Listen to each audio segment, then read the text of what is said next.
Thank you. Thank you very much. They told me I could give this talk in English. Is that a problem? Is that okay? English? Excellent. Excellent. I'm really happy to be here at this Feria de Lenguas Extranjeras. And first, I'd like to know a little bit more about you. So can you raise your hand? How many of you are English teachers? Okay, great. Anyone teach French, German, Chinese? English, all English. Okay, all right. Well, we're in good company. That's what I do too, teach English. And I teach it at the high school level. What level do you teach it at? Do you teach it in elementary? Raise your hand. Elementary? Okay. And secundaria? Junior high? Okay, great. And anybody else like me in prepa? In high school? Okay. All right. Good. Good. Well, it's nice to meet all of you. Like they said, my name is Brian Kilkenny. I'm from Wisconsin. I came here in 2008. My wife is Mexican. That's why I'm here. I really like Mexico. And I'd like to share with you today some tips, because you already know all this, but some tips on how to be a good language teacher. Okay, sometimes we need a refresh, and that's what I hope this will be. But before we get into that, I'd like to see how good a language learner you are. Okay? Of course, you already know Spanish and English, those of you that are English teachers.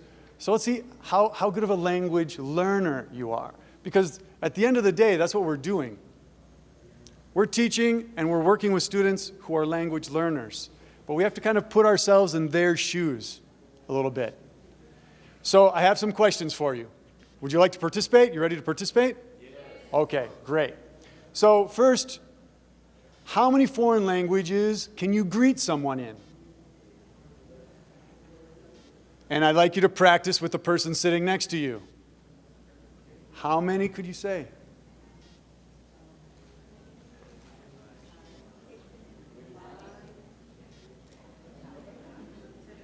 Yeah. I hear some Chinese, good. I hear some French. Excellent, excellent. All right.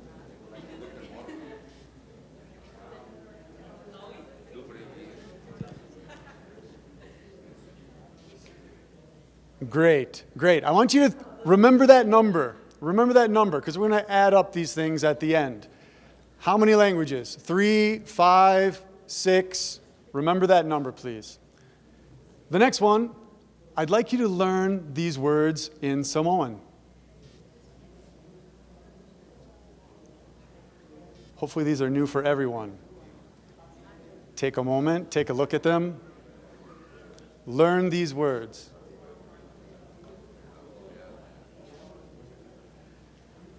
If you can't see, it's a great reason to come closer, come closer.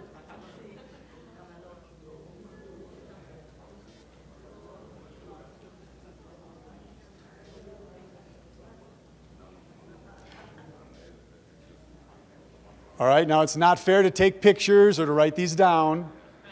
Okay, if you took a picture, you can't look at it. You can't look at it until later, okay? So these 5 words, go ahead and learn those 5 words. Next. So how was that for you?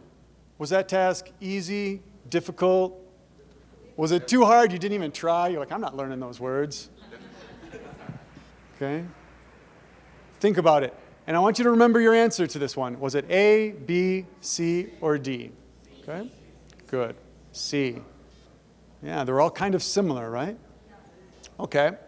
Here's a new language. Here's a new language. Sorry, I thought I was going to have a projector, but on the TV screens, hopefully you can see it. This is a new language. The blocks in yellow are the new language. Based on that, how would you say it's not a train in this new language? How would you say that?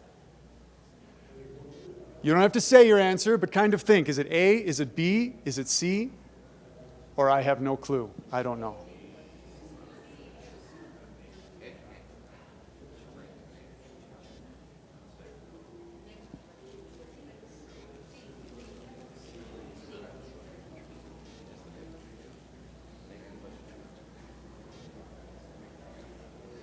You got it? You got your answer? Choo-choo. I guess that's the word for train, right? Choo-choo.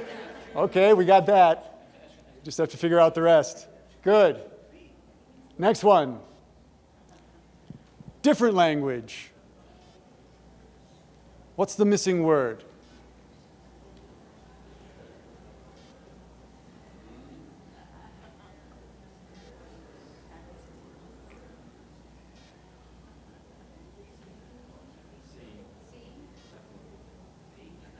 C, definitely. Confidence, I like it. Taking risks. Good. Okay. All right, everybody has their answer? Okay. Now I'd like you to read this list of words. Hopefully you can see them. There are 12. Read them. These are in English, so this should be easy for you, right? Good.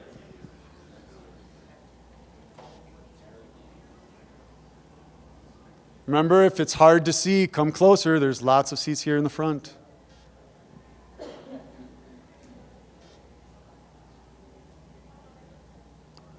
Did you read through them all? Okay. Now, without looking, I'd like you to say as many as you can to the person next to you. Okay? Oh my goodness. Remember, there was 12.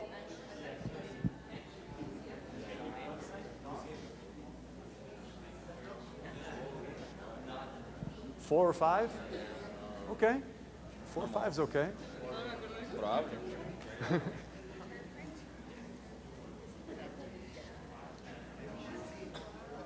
I know, this conference is more like a class. I'm sorry. I'm making you think. Remember.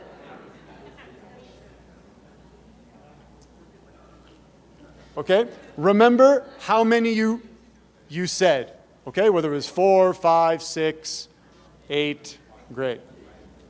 Now, it says write down. If you have a booklet, you can write it down, or you can just think of different things. But how many things could you do with a pineapple? How many things could you think with a pineapple?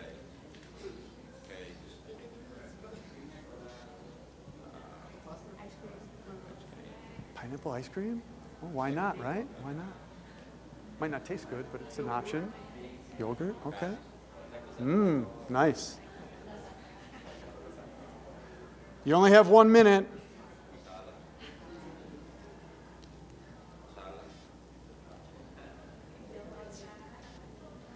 You know what I love are those pineapples that you get on the beach. If you go to Guayabitos or something, they make those pineapples. I don't know what they're called, but those are delicious. All right, you're on a roll. We got a guy on a roll over here.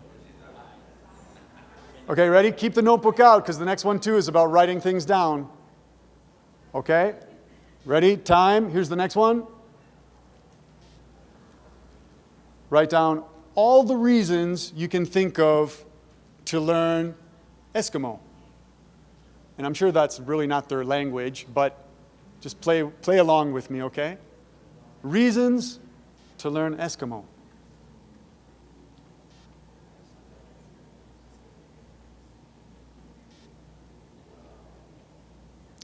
This one's a little bit more hard, right? A little harder.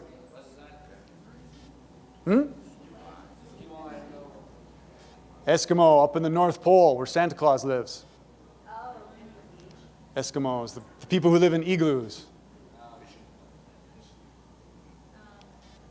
in northern Canada. But what if it was Greek? What if it was Bangladesh? I mean, what? Some other language. All right? And there's only one more question after this. We're almost done. Thank you for your patience. Ready? Here's the last one. What do those following words mean? Do you remember now? Oh, right? Oh. Write it down.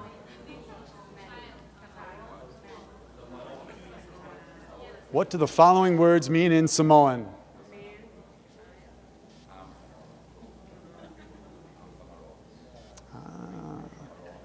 Tamaloa.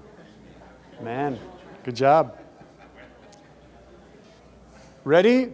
You think you know the answers? They're the answers, right? 105? Well, it's okay.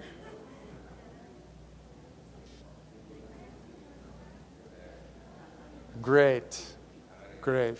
So if anything else goes wrong in this conference, at least you learned a couple of words of Samoan, right? Okay, right, good. Okay, so these were the answers. Actually, this activity appears in the Headway series from Oxford. That's where I got it from. I actually used this in one of my classes a couple of weeks ago. And when they invited me to give this conference, I'm like, I think it'll go really well. I think it'll go really well. Because, here. The results, if you got 60 to 80 points, you're an outstanding language learner. 40 to 60, you can get by in 1 or 2 foreign languages. 20 to 40 points, you're an average language learner. And 0 to 20, you think you're not good at languages, but keep working at it, right? So really quickly, let's bring this back to our students. Which category do you think your students would put themselves in? Do they think they're outstanding? Do they think they're good? Do they already know a foreign language and this is their second or third? Or do they think they're not good at languages? Yeah, probably, right?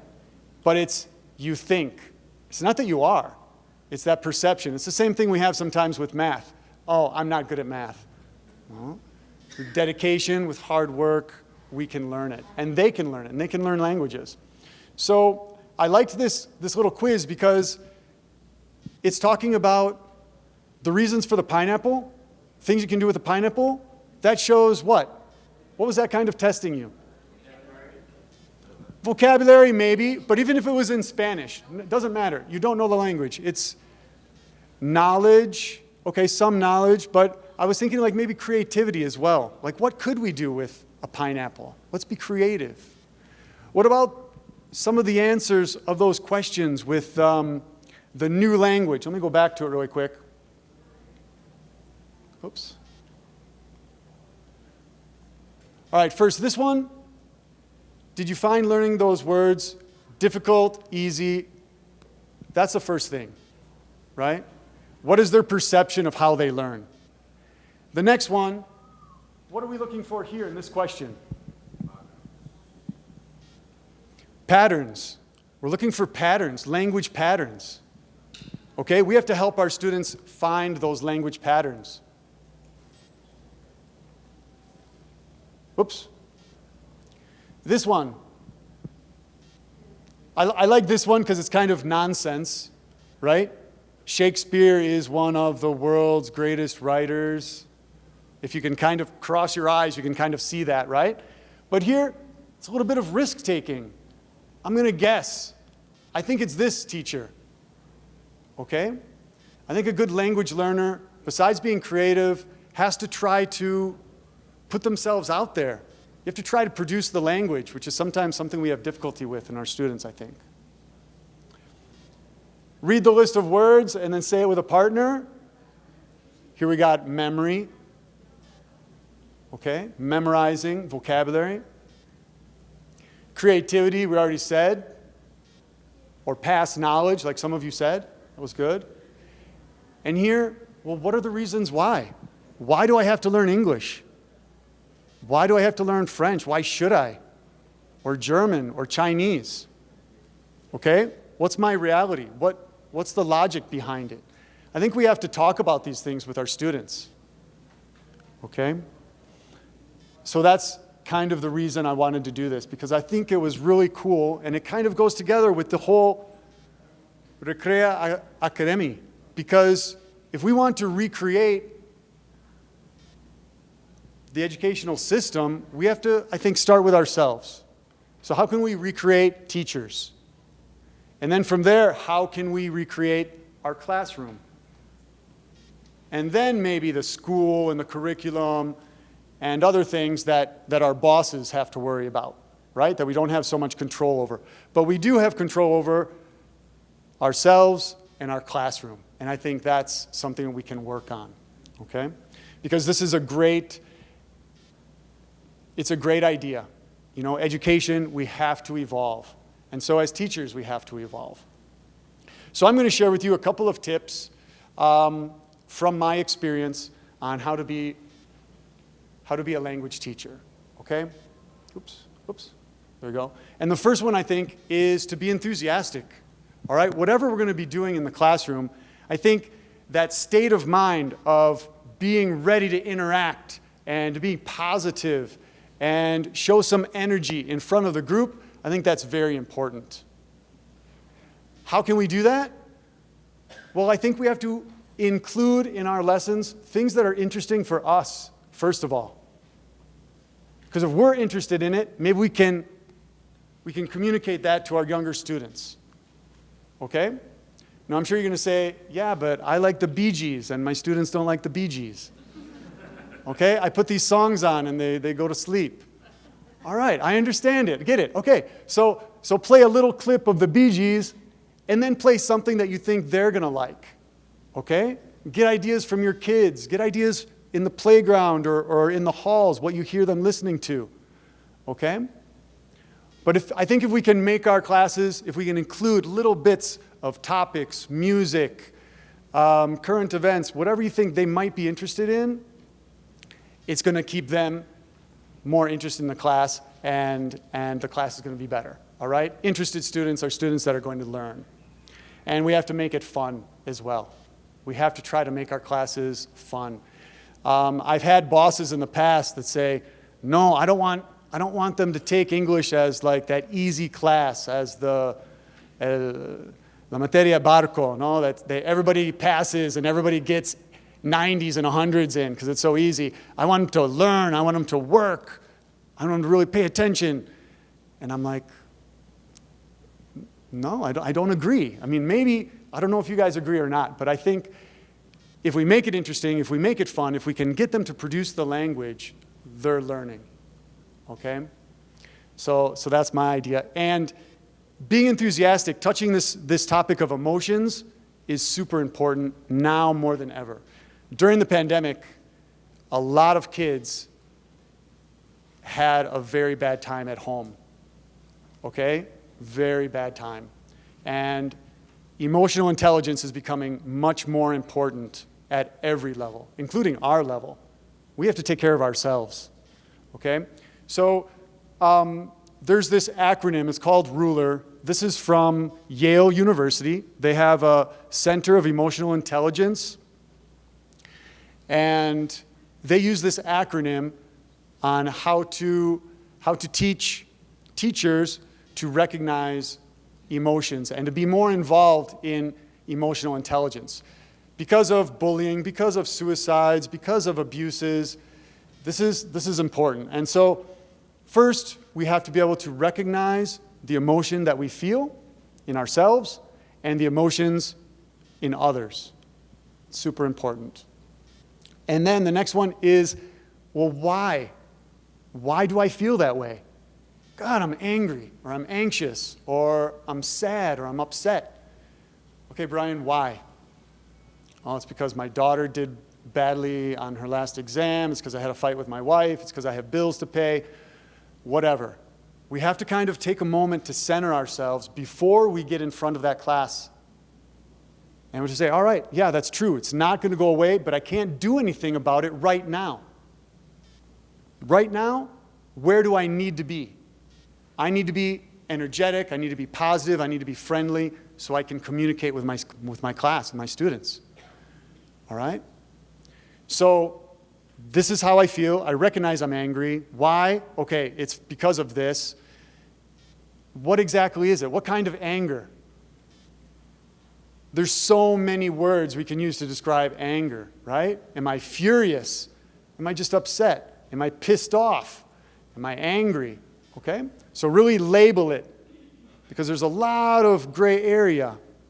Angry can mean a lot of things. There's a lot of levels. And then, what emotion do I have to be ready to express? Okay? I want to be enthusiastic for my group.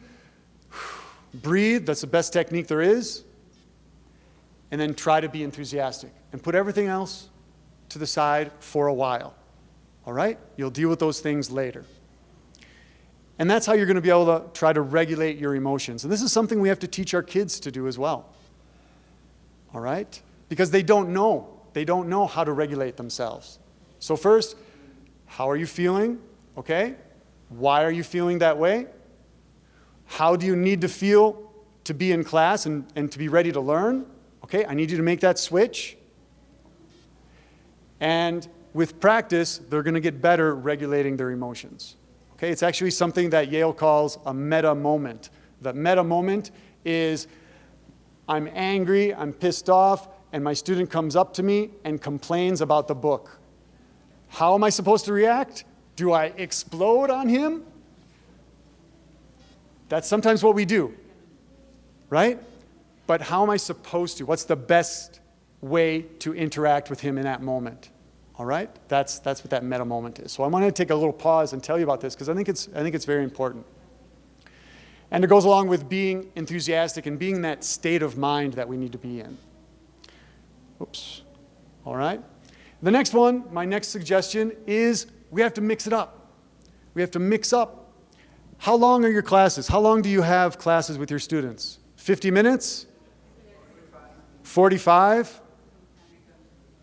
3 times a week? 45 minutes, 50 minutes, 3 times a week? Okay.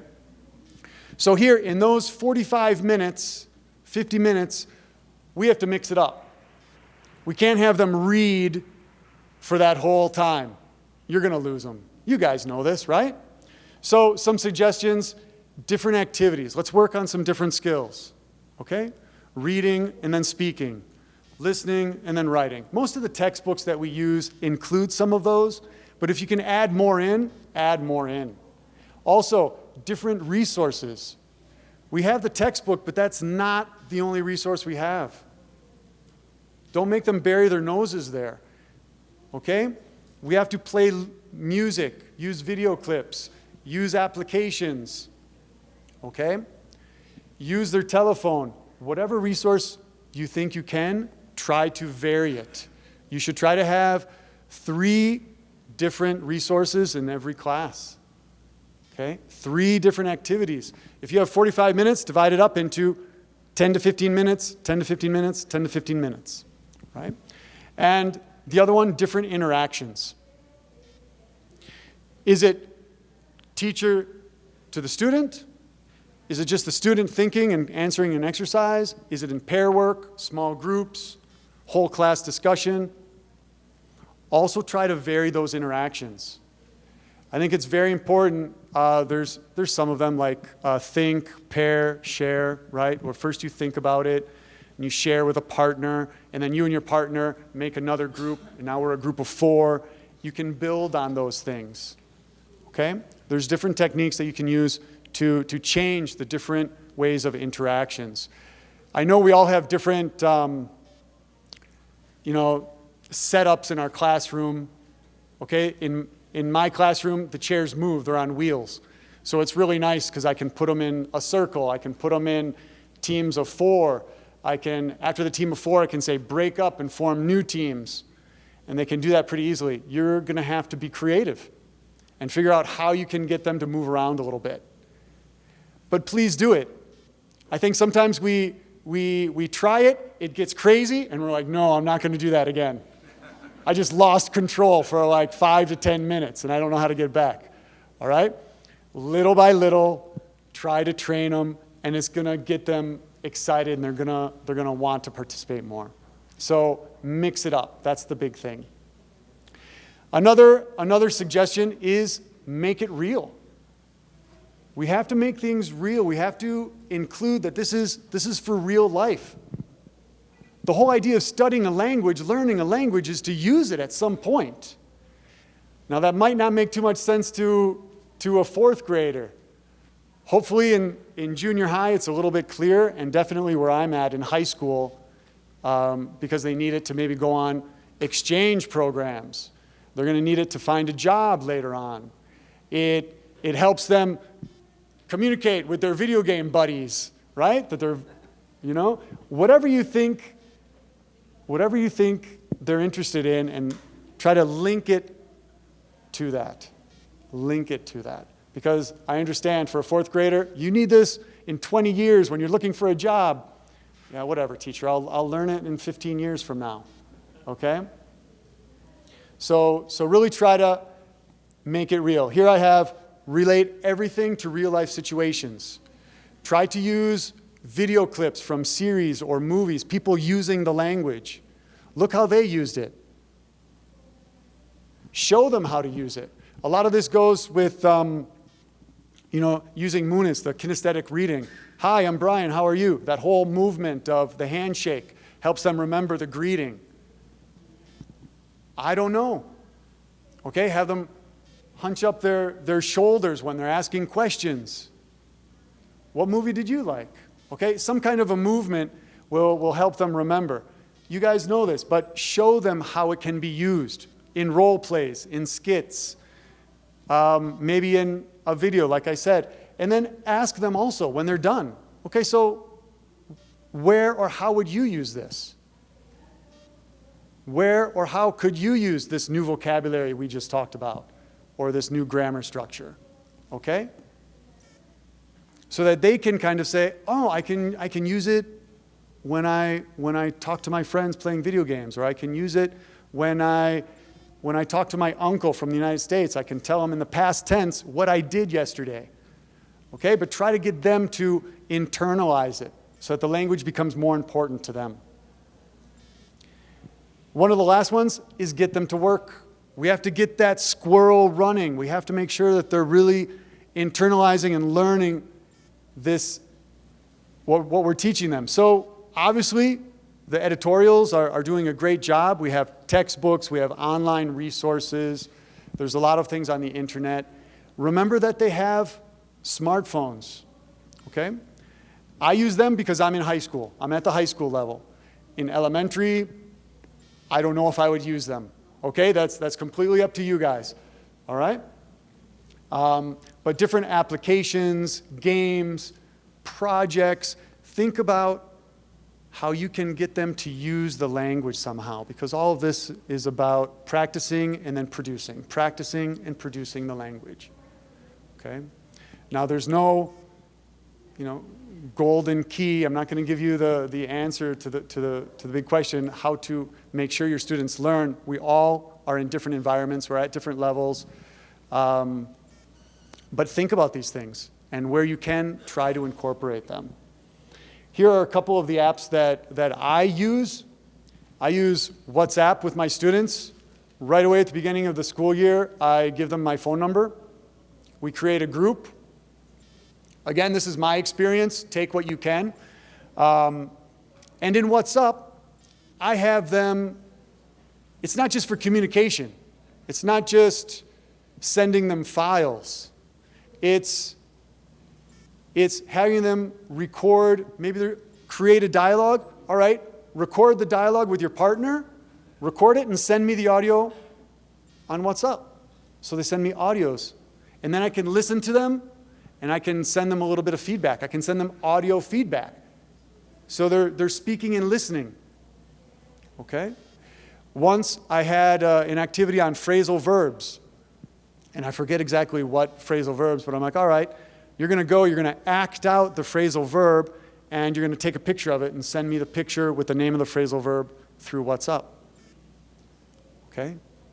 So there's a lot of ways that we can use some of these applications to make our classes a little bit more dynamic and fun, and use the technology that's available for them. For quizzes and checking, grammar and vocabulary, I like Socrative, Quizlet, Kahoot, quizzes. I'm sure some of you have heard most of those. They're very popular. To get opinions, I'll use Mentimeter or Padlet, because everyone can upload questions or ideas in a Padlet. We can brainstorm. You can use those word clouds in Mentimeter. You can make word clouds, which is sometimes kind of nice. Edpuzzle, if you don't know it, you can download videos from YouTube. You can put a video you made on Skype or Zoom and upload it. There's Khan Academy videos there you can use as well. You can take a video and then you can add questions. So the student watches the video and then the video pauses and they have a question to answer. Okay? So that's a great way to do listening. They're all free. They're all free. And then Flipgrid is, it's a way to make a video. So they download it. You say you have to speak for 2 minutes about a certain topic. They have to speak for 2 minutes. It'll cut them off when they reach 2 minutes about a topic. They get to preview it, so they get to see what they look like and how they sound, and then they get to send it in to you. Okay? A lot of my students are like, don't assign me Flipgrids. I hate the way I look. I hate the way I sound. And I do it like 10 times, teacher, and it takes a lot of time. But I'm thinking they did it 10 times. Okay? Because sometimes I play them in front of the class. And so they know they're going to be seen by more people than I. All right? So that's great. And there's actually a way to interconnect through Flipgrid with other classrooms around the world, if that's something you're interested in. Flipgrid. Okay, so those are some apps that I think are great. And the last one, my last one, and this also goes back to ruler and intelligence, emotional intelligence, is be kind. Be kind. Because the students are having a rough time. Okay? To quote Olivia Rodrigo, it's brutal out here. Right? It's tough being a junior high student. It's tough to be a high school student. It's tough to be a kid nowadays, with a lot of things that are going on in the redes sociales and everything, okay? So be kind. Remember that they're going through some stuff that you don't have any idea about, all right? So think about it as a teacher, I think our job is to create relationships. The stronger bonds we can create with our students, the more they're going to trust us, and then with trust, they open up, and then they're more willing to participate, they're more willing to take chances, they're more willing to be creative, which were things we saw in the first couple of questions, right, on how to be a better language learner. So I think that's great. When we correct them, error correction, I know there's different ways to do it, whether you do it in the moment or you repeat it in the correct way so they can do it. Be kind. Be gentle. So don't be sarcastic. Don't make fun. I know you guys don't do this, but I think it's redundant to say. But error correction, I think, is a really good place where we can try to be kind to the students. And when we give feedback, I like the sandwich method. The sandwich method, have you heard that? No. Well, it's say something good, then say something bad, and then say something good again. So you put that negative in between two positives. Okay? So I really liked your project on Mexico, but you had some errors in grammar. I need you to review the past tense because you didn't use the ED and you had some problems with some irregular verbs. But the visuals you used were great. Okay? So that's an example of that sandwich method. And that can be written, it can be oral, how you do it. I know it takes time. I know we just want to put, you got an 80, you got a 60, okay? But take that time because remember, all of this is that little bit of relationship building. So let's be kind to our students. And that's it. These are my 5 suggestions. Remember, be enthusiastic, mix it up, use different resources, different activities, different interactions, make it real. The connection to real life experiences is always going to help you. Get them to work by using what they have, applications, telephones, whatever you can, and be kind. I think if we can do these 5 things, we will be good language teachers. Okay? And this is my name. There's my email. Brian Prepatek is Facebook. I know the students don't have Facebook, but maybe some of you do. I don't know. Check me out if you have any questions or anything. I'd be happy to speak with you. Okay? So that's my presentation. I don't know how we're doing on time. I don't know if there's time for questions. We still time. What time is it?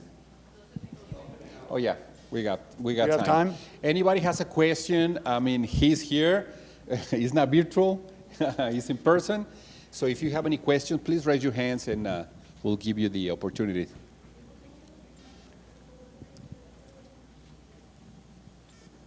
Good morning. My name is Katy Sumarraga. I teach English for indigenous boys in Boys Town. The boys can use internet. They don't have social media. They don't have cell phones. They live in the complex. They come from very poor communities in Oaxaca and Guerrero. What can I replace the social media or the cell The phones? applications The and all the applica- internet with? Yeah, that's very good. Very good question. Thank you. We have to go back. We have to go back. If you can't make copies, if there is no free Wi-Fi in your school, because we can't expect the students to be using their data plans, that's not fair either, then we have to be creative. We have to kind of go back, okay? And what kind of games can we do sitting together, all right? And I always go back to, well, Basta works, right? I had to give a class on nationalities, and I put it up. Country, language, person, and then I put like food, I think. And I'm like, all right, so the country is England. And so, all right, what's the language? What language do they speak in England? English. What is someone from, what's the person called? What's the person called? The person from England. British. Okay, British. And then like, what would we use to describe the food? Oh, well, it's British food or something like that. So try to be creative on the whiteboard, on the blackboard, orally, whatever you can.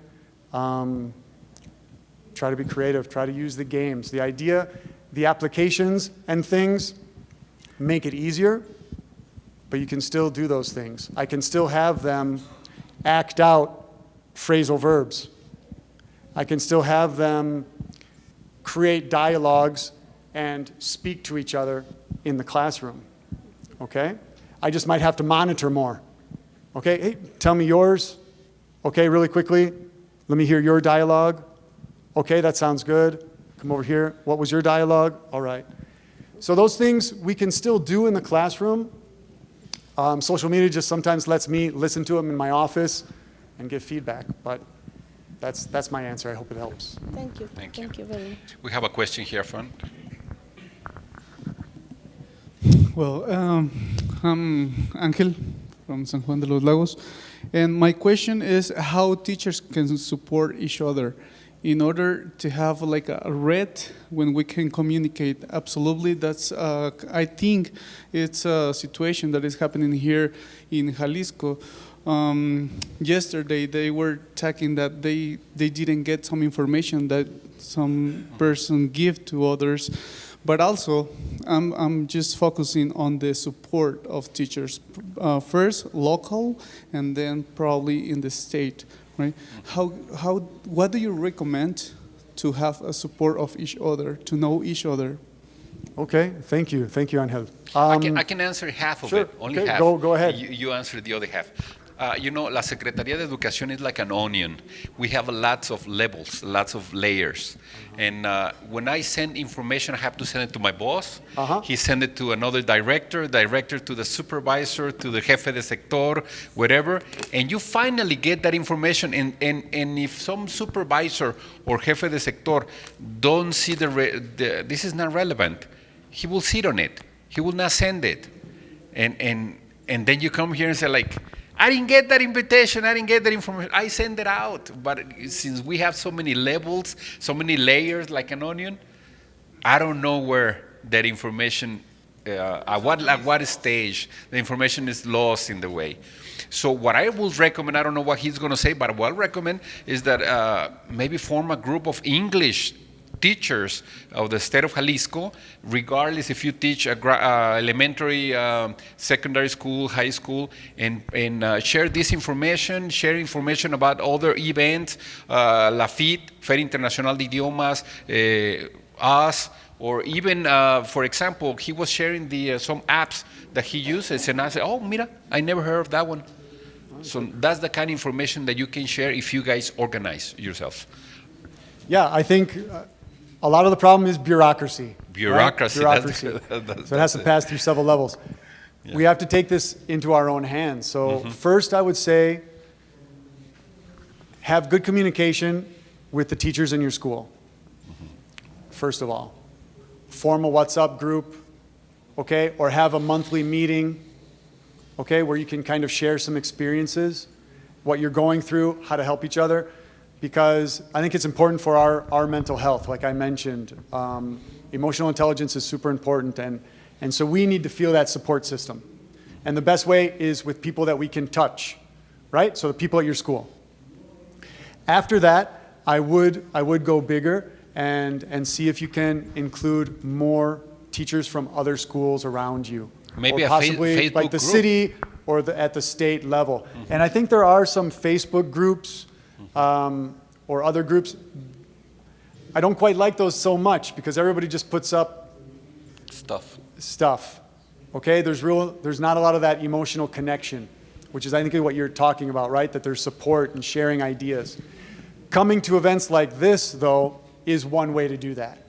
Because at the beginning, we all said we were language teachers. We're all English teachers, in fact. And so right now you have a great pool of possible contacts, networking that you can get with. And so if you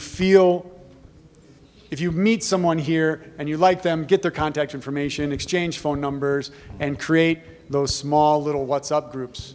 And I think that's the best way. And I want to enforce that it needs to come from you.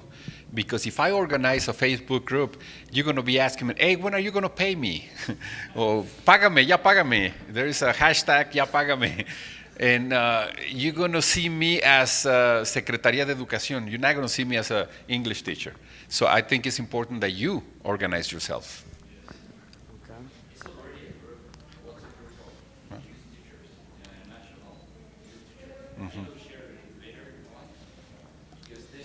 We share like different activities, some tips, and there's a teacher from Oaxaca, Puebla, and it's good. Excellent. Great. Excellent. That's And great. anybody Thanks. else has a question? You. Go ahead.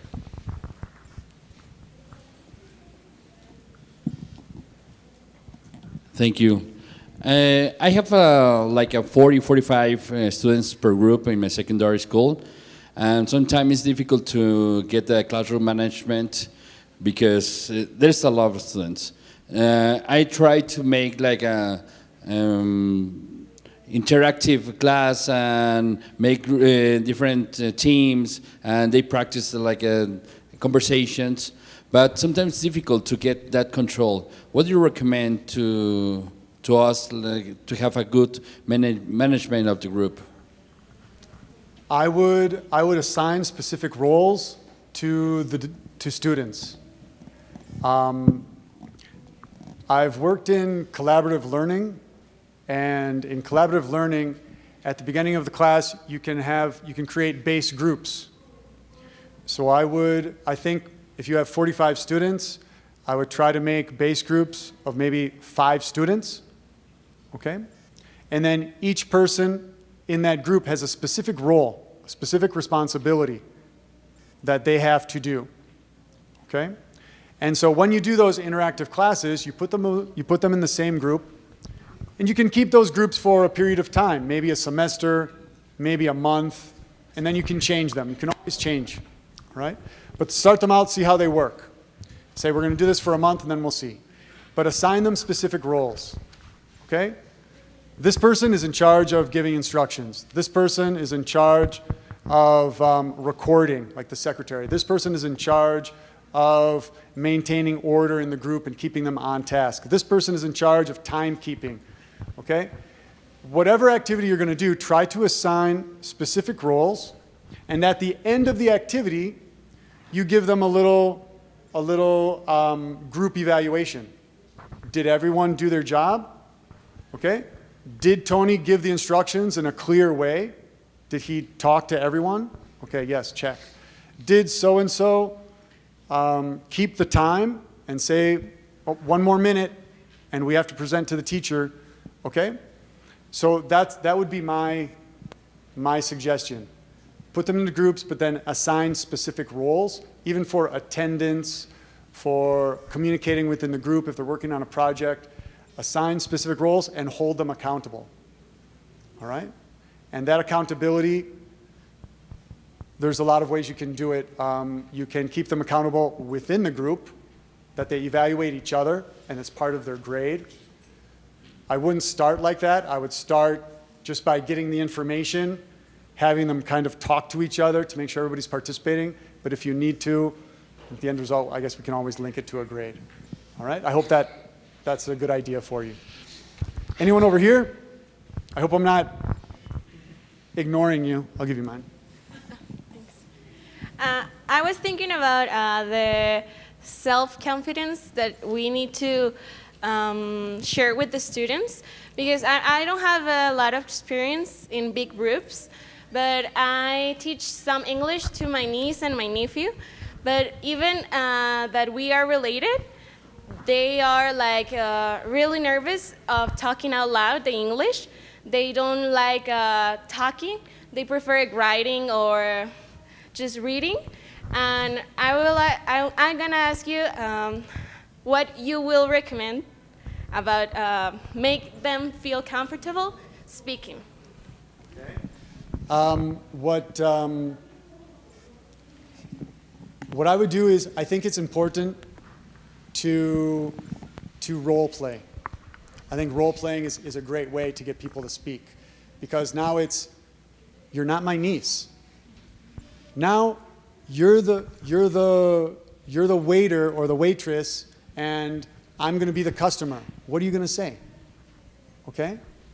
So I would role play, and along with the role play, if you can dress them up, if you can give them something to wear that makes it a little bit more like play, I think that's a great way for them to open up, because then they're not going to be so timid. If you can give them a hat, if you can give them a little tray with a glass of water on it or something to carry, if the topic is the restaurant, right? If it's the store and you have those little plastic food items that sometimes little kids have, use them, buy. How much is it? Oh, it's this, and your total comes to this. Role-playing, skits, all of those, I think, but if you can dress them up, especially for little kids or elementary kids, I think that's great. That would be my suggestion. I hope it helps. Mm-hmm. Another question back there. Okay. And probably will be the last one, Enrique. Last one? La última? Okay. We have to prepare for the downlink. The next person is connecting from Mexico City, Rosalía Valero de Cambridge. Buenos días. I have a specific question because at my school we have deaf children. So Deaf yes, children. Yes. So I'm very interested in what kind of techniques could you recommend for these children specifically, because they're not only learning Spanish, they're learning sign language, and they're also learning English. So how in the world am I going to do to accomplish something? Wow, I think I'm going to reflect this back to the group. Does anybody have ideas? It's hard. I I've know really it's hard. never been in that experience. Could you help us out over here? Thank you. I have one student she was deaf, and also she cannot speak. What I did is use like games, like memory games that help a lot. Also, that girl, she didn't know how to speak or read even in Spanish. So I started to download some images, like the mother, the father, the dog, and started like give her like relations. So start relate words with images, and that helped me a lot. So the girl started to understand the words, and she even could like make complete sentences even before the Spanish teacher. So she was doing it in English. So it helped a lot, like relations with images and words. That helped me a lot. Give him a round of applause, please, everybody. Give him a round of applause. I think that's part of what you're going to have to do is exactly like he said, link a picture with the English word with the sign language.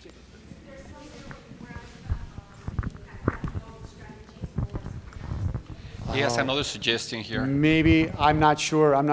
You're going to have to contact this man over here after the talk. Angel? Okay, thanks. Right. Thank you. I'm a Mexican Sign Language interpreter. So what I do is to teach the American Sign Language. So if I have to say mama, so I have to say mama in English. But first, we have to understand that they are studying a second language, and Spanish is their second language. So their first language is sign language. So that's a little problem in the Mexican education. So first of all, we have to understand that Spanish is their second language. If they have to take a subject as a second language, it must be Spanish, not English. But if we have that challenge, so just do it. What I do is first understand the Mexican Sign Language because that's their language. That's their first language. If we don't know their language, so I don't know what we're doing. Mm-hmm. Okay, great. Thank you very much. So please, we have to start a community here really quick. That's a very specific, 1, 2, 3. specific problem, but that is so great. That is so great. 7 deaf students. Wow. Wow. Pues Great. le damos un aplauso a Brian. Thank you very much. Hope you enjoyed it.